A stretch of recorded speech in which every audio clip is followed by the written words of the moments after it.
Hey guys good evening এটা নতুন ভিডিঅ'লৈ স্বাগতম তো গাইজ বলক ভিডিঅ'টো আৰম্ভ কৰোঁ আপোনালোকে ভিডিঅ'টো তাতে কোনো ধৰণৰ বিতৰ্ক সৃষ্টি নকৰে আৰু মোৰ ফালৰ পৰা বিনম্ৰভাৱে অনুৰোধ থাকিলে আৰু গাইজ যে হয়তো আপোনালোকে এটা নাম বিশেষভাৱে শুনি আছে বা বিশেষভাৱে শুনিবলৈ সক্ষম হৈছে আৰু আমাৰ সৰ্বসাধাৰণ ৰাইজৰ কাৰণে আৰু দুখীয়া শ্ৰেণীৰ ৰাইজৰ কাৰণে অসমৰ জনপ্ৰিয় অভিনেত্ৰী নামটো হয়তো শুনিছে চুমি বৰা কাৰ্তিক বৰদলৈৰ পত্নী বা অসমৰ যে অভিনেত্ৰী এগৰাকী বহুত জনপ্ৰিয় হয়নে আৰু আমাৰ সৰ্বসাধাৰণ ৰাইজৰ কাৰণে বা দুখীয়া শ্ৰেণীৰ ৰাইজৰ কাৰণে তেওঁ বহুতখিনি কৰিবলৈ সক্ষম হৈছে কাৰ তৎপৰতাত কিয় ইমানখিনি কৰিলে কেনেকৈ কৰিলে ইমানখিনি কেনেকৈ কৰিবলৈ সক্ষম হ'ল সমগ্ৰ ৰাজ্যবাসীৰ কাৰণে ইমানখিনি সম্পত্তি পাহাৰ কেনেকৈ গঢ়িলে অকল অসম নামৰ ৰাজ্যখনতে নহয় হয় নহয় গাইজ বিদেশত বা বহিৰাজ্যত বা তেওঁ বহুতখিনি সম্পত্তিৰ পাহাৰ গঢ়িবলৈ সক্ষম হৈছে বুজিছেনে গাইজ কি ক'ব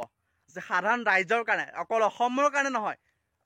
বহিৰাজ্যতো তেওঁ সম্পত্তিৰ পাহাৰ গঢ়িবলৈ সক্ষম হৈছে যিসকল নিবনুৱা যুৱক যুৱতী যিসকল সাধাৰণ ৰাইজ যিসকল দুখীয়া শ্ৰেণীৰ ৰাইজ তেওঁলোকৰ কাৰণে আমাৰ সকলোৰে মৰম চুমি বৰাই বহুতখিনি কৰিবলৈ সক্ষম হৈছে মনটো খুবেই ভাল লাগিছে আৰু তেওঁ য'তে আছে ভালে থাকক আৰু মোৰ ফালৰ পৰা শুভেচ্ছা থাকিল আৰু ইমানখিনি সমগ্ৰ ৰাজ্যবাসীৰ কাৰণে কৰিছে যে তেওঁ দীৰ্ঘায়ু কামনা কৰিলোঁ আৰু তেওঁ সদায় সুস্থ সুখী হৈ থাকক আৰু মোৰ ফালৰ পৰা বিনম্ৰভাৱে অনুৰোধ থাকিলে আৰু গাইজ আপুনি ভাবে নেকি যে এজন বিখ্যাত বা জনপ্ৰিয় ব্যক্তি বা অভিনেতা বা শিল্পী বা নেতা বা মন্ত্ৰী বা আন কোনোবা হ'লেই যে তেওঁ যে বেয়া কামত বা দুষ্ট চক্ৰত বা আন বেলেগ কামত লিপ্ত নহ'ব হয়তো আপুনি বা তাৰ বদলি যে দুখীয়া শ্ৰেণীৰ বা সাধাৰণ শ্ৰেণীৰ বা নিবনুৱা আন যুৱক যুৱতী যদি তেনেকুৱা কামত লিপ্ত বা জড়িত বা সেই কামৰ লগত জড়িত থকাহেঁতেন হয়তো আপুনি পটককৈ বিশ্বাস কৰি ল'লেহেঁতেন হয় যাতে সি জড়িত হৈ আছে হয় নহয় কওকচোন কিন্তু তেনেকুৱা কথা ইমানখিনি নাই কিন্তু ধনী হ'লেই যে তেওঁলোকে বেলেগ কামত জড়িত হৈ আছে বুলি আমাৰ সৰ্বসাধাৰণ ৰাইজে হয়তো মানে ভাবিবলৈ মানে অলপ চিন্তিত হৈ পৰে সেই অনুসৰি মানে আমাৰ সাধাৰণ ৰাইজে হয়তো নাভাবে আৰু গাইজ হয়তো অসমৰ এনেকুৱা কিমান বা অভিনেত্ৰী বা কিমান শিল্পী বা কিমান নেতা বা কিমান মন্ত্ৰী বা আন কোনোবা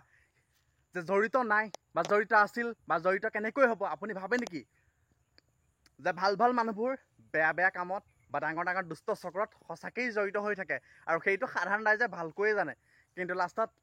লাষ্টত কি হয় তেওঁলোকৰ নামটো প্ৰথম কেইদিন চলে লাষ্টত মানে নামটো লুপ্ত হৈ যায় কিন্তু আজিকালি টকাৰ যুগ হয় নহয় আপুনি জানে হয় নহয় আপুনি হয়তো বুজি পাইছে হয়তো শুনিবলৈ পাইছে টকাৰ দিন যে ডিজিটেল ইণ্ডিয়া হয়নে মানে যিটো যুগত আমক কঁঠাল বনাব পাৰি আপেলক কমলা বনাব পাৰি হয়তো কথাটো বুজিছে মই কি যুক্তিত কৰিলোঁ আৰু কিয় এই কথাটো ক'বলৈ পাৰিলোঁ হয়নে আৰু গাইজ যে অসমৰ জনপ্ৰিয় অভিনেত্ৰী চুমি বৰা যে অকল ডিব্ৰুগড়তে সম্পত্তিৰ পাহাৰ গঢ়িছে তেনেকুৱা নহয় যে সমগ্ৰ ৰাজ্যৰ লগতে বিদেশতো বা বহিৰাজ্যতো তেওঁলোকে সম্পত্তিৰ পাহাৰ গঢ়িছে বা সম্পত্তিৰ পাহাৰ বনাবলৈ সক্ষম হৈছে আৰু তেওঁ বৰ্তমান এতিয়াও ক'ত আছে অসম আৰক্ষীয়ে অভিযান চলাই আছে ইতিমধ্যে তেওঁক পোৱা নাই এতিয়ালৈকে আৰু অসমৰ জনপ্ৰিয় কণ্ঠশিল্পী দীক্ষুৰ ঘৰত আছিল তেওঁলোকে মঙলবাৰলৈকে গিৰিয়েক ঘৈণীয়েক দুইটা কিন্তু অসমৰ জনপ্ৰিয় কণ্ঠশিল্পী যে দীক্ষু শৰ্মাই মুখ খুলিছে যে দীক্ষু শৰ্মাই হয়তো তাৰ লগত যে জড়িত আছিল বুলিও হয়তো আৰক্ষীয়ে এক সন্দেহ কৰিছে আৰু হয়তো নিউজ লাইভৰ যে মানে সহকাৰী সম্পাদক ছায়ামণি ভূঞাই যে চুমি বৰাৰ সম্পত্তি পাহাৰ তালিকা ইতিমধ্যে যে ৰাজহুৱাভাৱে ঘোষণা কৰিছে আৰু গাইজ যে এনেকুৱা বহুত শিল্পী বা এনেকুৱা বহুত অভিনেতা সঁচাকৈয়ে জড়িত হৈ আছে লাহে সকলো ওলাব হয় নহয় কওকচোন কাৰণ লোভে পাপে মৃত্যু এদিন চুৰ কৰিলে হয়তো এদিন হ'লেও ধৰা পৰিবই এনেকুৱা ধৰণৰ বেয়া কামত জড়িত হ'বলৈ তহঁতৰ ইমানেই লোভ নে আৰু হয়তো আপোনাৰ মোৰ বা আন কাৰোবাৰো এনেকুৱা ধৰণৰ সপোন থাকে যে এখন বিলাসী গাড়ী কিনিবলৈ বা এটা বিলাসী ঘৰত থাকিবলৈ বা বিলাসী জীৱন কটাবলৈ আৰু সেই বুলি আৰু সাধাৰণ ৰাইজৰ পৰা দুখীয়া শ্ৰেণীৰ ৰাইজৰ পৰা টকাৰ প্ৰলোভন দি যে YBY trading stock market share market এনেকুৱা ধৰণৰ প্লেটফৰ্মবোৰত তহঁতি ইমান পইচা দিলে ইমান পাবি এনেকুৱা ধৰণৰ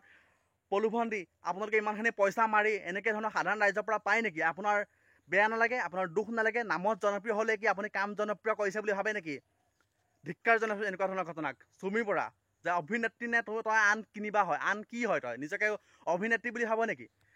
ৰাইজৰ সৰ্বসাধাৰণ ৰাইজৰ টকা মাৰি মাৰি বিলাসী জীৱন যাপন কৰি আছ বিদেশত বা বহিৰাজ্যত আৰু নিজকে পুৰা চেলিব্ৰিটি বুলি গণ্য কৰ। তহঁতি চেলিব্ৰিটি নহয়, তহঁতি কোৰ মাৰিব লাগে, তহঁতি কঠীয়া তুলিব লাগে সৰ্বসাধাৰণ ৰাইজৰ নিচিনাকৈ। তহঁতি এনেকুৱা ধৰণৰ কামত লিপ্ত হ'বলৈ বেয়া নালাগে? সৰ্বসাধাৰণ ৰাইজৰ টকা মাৰিবলৈ লাজ নালাগে? মাৰ বাপেৰ নাই তহঁতৰ যে এনেকুৱা ধৰণৰ কামবোৰ কৰিছ? সৰ্বসাধাৰণ ৰাইজৰ পৰা টকা মাৰি মাৰি তহঁতি বিলাসী জীৱন যাপন কৰিছ, গাড়ী আইফোন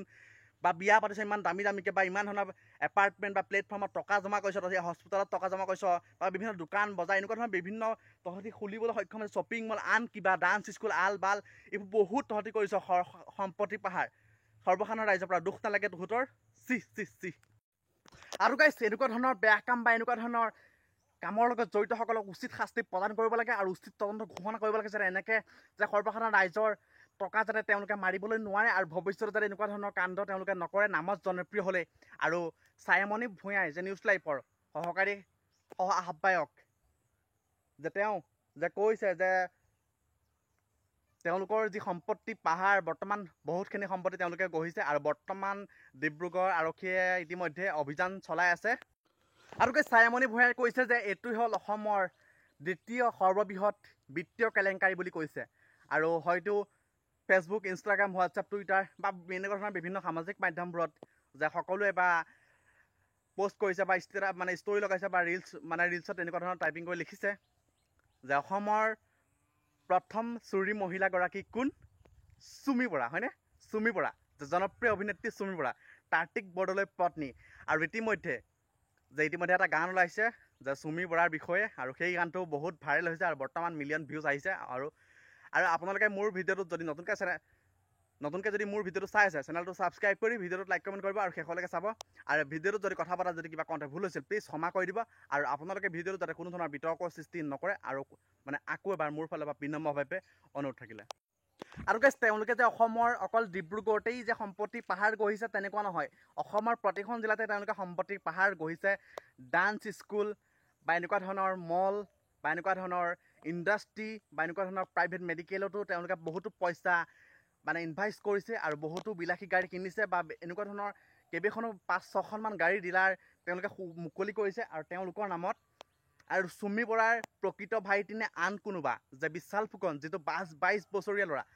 আৰু যাৰ বয়স 22 বছৰ কিন্তু ইনকাম বা উপাৰ্জন তেওঁ এতিয়াও বৰ্তমান 4,000 কোটিৰ ওপৰত। ভাবকচোন 4,000 কোটিৰ যে ওপৰত হ'ব, যে মাকক যেতিয়া ৰেঞ্জ ৰ'ভাৰ গাড়ী উপহাৰ দিব তেতিয়াহ'লে তেওঁ কেনেকুৱা এটা ডাঙৰ কাম কৰিলে বা কেনেকুৱা এটা ভাল কাম কৰিলে হয়তো ইমানখিনি টকাৰ মালিক হ'বলৈ বা তেনেকুৱা ধৰণৰ এটা বিলাসী ঘৰৰ মালিক হ'বলৈ তেওঁ সক্ষম হ'ব। আপোনালোকে ভাবক। আৰু বাদ বাকী একো নাই দিয়ক, এনেকুৱা ধৰণৰ ভিডিঅ'সমূহ আপোনালোকৰ মাজলৈ আনিবলৈ চেষ্টা কৰিম দ্বিতীয়বাৰ। আৰু আপোনালোকে ধুনীয়াকৈ মৰম আশীৰ্বাদ দিব আৰু মৰম ছাপোৰ্ট কৰিব, মই যাতে এনেকৈ ফেচবুক ইউটিউবৰ ক্ষেত্ৰত আগবাঢ়ি যাওঁ। আৰু আজিলৈ ভিডিঅ' এটা ধুনীয়া ভিডিঅ' লৈ আপোনালোকৰ মাজলৈ আকৌ আহি আছোঁ। টাটা বাই বাই, জয় অসম।